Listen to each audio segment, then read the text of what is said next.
ఈ ఉత్సాహమే చెప్తాంది మనం గెలుస్తున్నామని. తప్పకుండా గెలుస్తాం,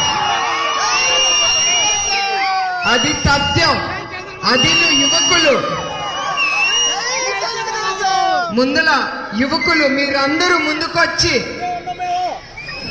ముందుండి మే 13 వరకు మీరు అందరినీ ఎదుర్కొని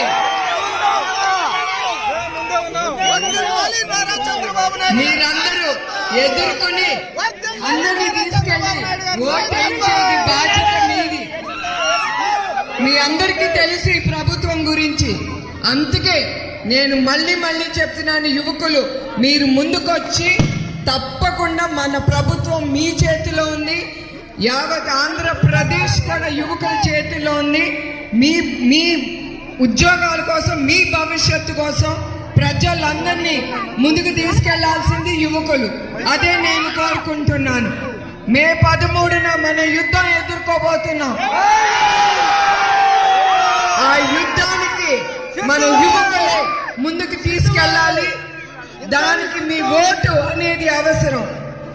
అందుకే మీరు ఆ యుద్ధానికి